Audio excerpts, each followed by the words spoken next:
Bonjour, mon nom est Kinti Oblitas et je vais faire pour vous une interprétation consécutive.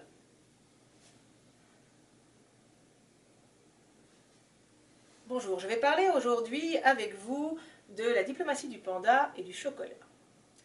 En mars dernier, j'ai fait une visite éclair à Bruxelles, capitale de la Belgique, et j'en suis revenue avec les valises pleines de chocolat.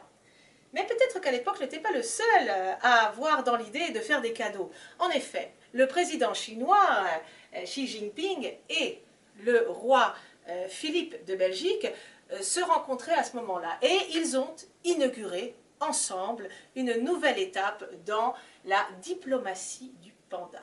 En effet, pour une période de 15 ans, deux pandas chinois, Xihua, un panda mâle, et Hao Hao, un panda femelle, tous deux de 4 ans, vont élire domicile dans un zoo belge. Car concrètement, de quoi s'agit-il? Qu'est-ce que la diplomatie du panda? Simplement, ça consiste pour la Chine à se rapprocher de pays étrangers à travers des cadeaux, à travers des pandas. Et c'est ainsi qu'on observe que de 1958 à 1982, 23 pandas ont quitté la Chine pour élire domicile dans des zoos étrangers, dans 9 pays différents.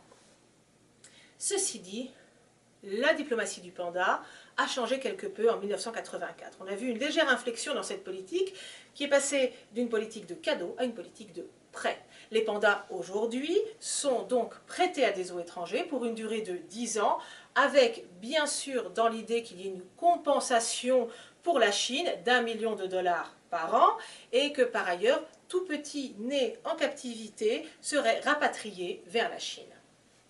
Oui, vraiment, on peut le dire, il semblerait que la Belgique et la Chine aient donné une nouvelle impulsion à la diplomatie du panda.